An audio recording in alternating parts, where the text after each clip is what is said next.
자, 그러면 야외에서 작업을 할 수 있네요. RT룸에 못 들어가는 건. 그렇다면은, 거기를 어떻게 관리를 해줘야 되냐? 그런데 방사선 관리 구역을 설정을 할 수 있습니다.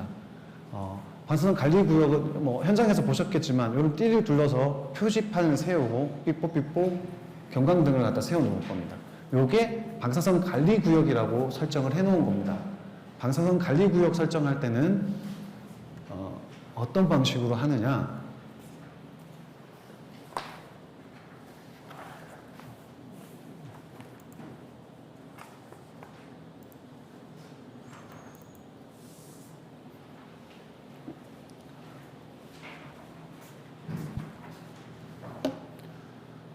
보시죠, 그러면. 요게 아까 사용시설 법적 사항들.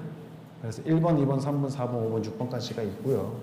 거기에 대해서 뭐 바깥에 1번 외부 경고가 장치, 뭐 내부에 감지기, 3번 감지기고요. 4번 비상 버튼이고 이런 식으로 서류에 다 들어갑니다. 이런 사진들이. 그리고 출입 제한거, 그다음에 뭐 운반 수단, 그다음에 요게 중간중간에 이런 식으로 원격 조작장치 통로를 만들어서 이렇게 들어가고, 보통 사용시설 같은 경우에는 이런 식으로 이 50규리를 사용한다고 하면 예를 들어 보시면 몬테칼로 계산법이 있습니다. 이게 어떻게 되냐면 방사선을 쏘았을 때 스탠라디안 이 각도에 따라서 방사선의 높이에 따라서 방사선을 쏘면 얼마나 많이 나오나 이 거리에서 라는 걸 몬테칼로 계산법이 딱 있습니다. 근데 1m를 세웠을 때 지금 최대값, 그러니까 1m에서 어떻게 하든 최대값이 여러 가지가 나오는데 거기에서 최대값을 적용을 해가지고 저희가 진행을 하고 있는 겁니다.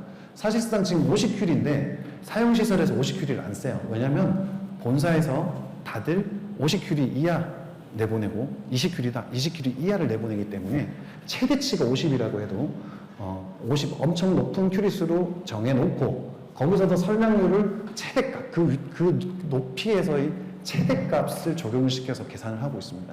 그래서 계산 방식도 보시면은 사용시설 측면에서 조사하는 방향에 따라서 상향 조사느냐 무슨 조사냐에 따라서 조사하고, 그 다음 사용시설 좀 외부에서, 보통은 사용시설 외부를 설정하진 않고 사용시설 측면 선량이 얼마인지 계산하면서 플러스 그 선량에다가 산란 방사선이 얼마인지까지도 추가시켜가지고 계산을 해서 그 사용시설이 0.5 마이크로시버트 밑으로 되게끔, 그래서 사용시설을 설계를 하고 작업을 진행을 하는데, 중요한 게 야외겠죠. 야외는 어떻게 설정하는가? 야외 같은 경우에는 사용시설 벽체가 없다 보니까 다이렉트로 쐈을 때, 조사 방향으로 쐈을 때 선량이 얼마인지. 그러니까 보통 여러분들 방사선 관리 구역이라고 하면 10마이크로시버트를 기준으로 잡거든요. 서베이 메터에서 보시면 10마이크로시버트 per hour라고 나오거든요. 그 10마이크로시버트 per hour, 그게 여러분들이 10마이크로시버트 per hour가 나왔으니까 내가 10마이크로시버트 맞았다? 그건 아니에요. 왜? per hour. 1시간 동안 맞았을 때 10마이크로시버트라는 거지, 순간 지나갈 때 10이다. 나 10 맞았어. 요게 아니라는 거예요. 네, per hour라는 거 알아두시면 되고. 어쨌든 순간 선량을 쟀을 때 10마이크로시버트 기준으로 종사자 방사선 관리 구역을 설정하는데, 요 기준은 어디서 나왔냐? 작업 종사자 1년에 20mS거든요. 비종사자는 1mS였잖아요. 선량 한도. 거기에서 이제 짝짝짝 나누다 보니까 시간당은 10마이크로시버트라서 10을 기준으로 했을 때 보통 거리가 요만큼 나옵니다. 16m. 요거는 뭐 원두비 파괴나 다 비슷합니다. 거의 16m 나올 겁니다. 그래서 보통 16m로 관리구역을, 아까 사진 보셨죠?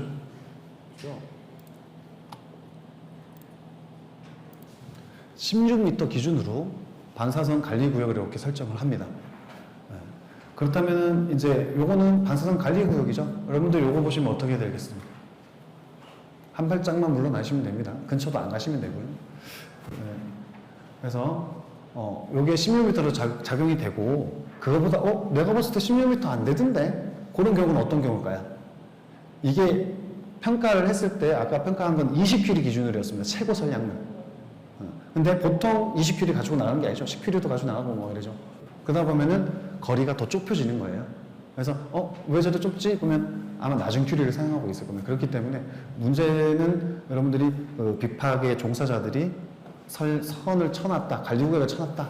아, 그러면 저기 방사선 작업 중이네 하고 좀 피해 주시는 그게 여러분들 좋을 것 같습니다. 자, 그러면 그 안전관리 장구는 어떤 걸 쓰냐? 이런 식으로 쓰고 있습니다. 경광등이라든가 설치해야 되고, 시그널 설치해줘야 되고, 그 다음에 작업할 땐 콜리메터를 사용하고 있고요. 그 다음에 납담료를 덮을 수 있으면 덮고, 그죠?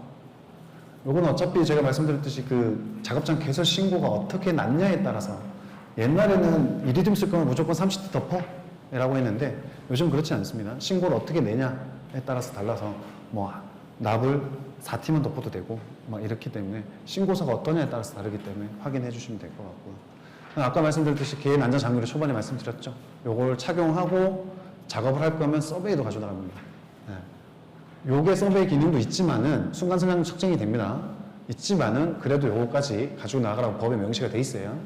그래서 혹시나 요게 고장 났을 때 요걸로 측정도 해야 되니까 무조건 2개 다 가지고 나가야 된다라는 거.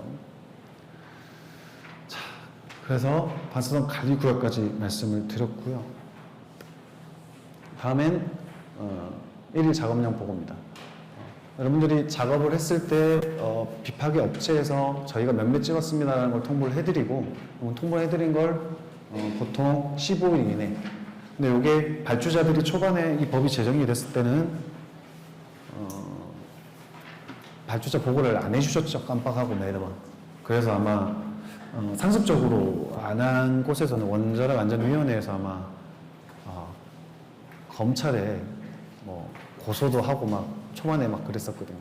그래서 요거가 잘못됐다. 여러분들 보고를 늦게 했다. 지연보고가 여러 번 있다.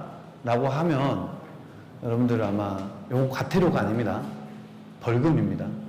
회사 측에서 벌금이 나가기 때문에 요 날짜에서 좀 잘 지켜주셔야 될 겁니다. 그 다음에 기술기준에 관한 규칙 중에 방사선 투과 검사 작업. 여기서 58조에 저희가 어떻게 작업하는지가 또 쪼로로록 나와 있습니다. 그래서 보시다시피 제 밑에 먼저 얘기해 드리면 폴리메터를 써야 된다. 그리고 방사선 측정기 한 대를 휴대해야 된다. 법에 나와 있다고 했죠? 네. 이 부분이 나와 있는 거고. 여기서 보시면은 사용시설에서만 써야 된다. 혹은 야외에서 작업할 때 방사선 관리구역 안에서만 동용수를 운영을 해야 된다. 라는 부분이고. 네. 전용 작업장 설치하거나 차폐체는 무조건 또 해야 되고 거리 확보를 해야 된다. 이런 식으로 말씀드립니다. 그래서 방사선 사용 이런 부분들은 뒤에 보시면 사용인 부분이 있으니 그 부분 말씀 시간 되면은 말씀드리고 그래서 여기까지가 제일 여러분들이 법적으로 아셔야 될 부분들이라고 생각을 했고요.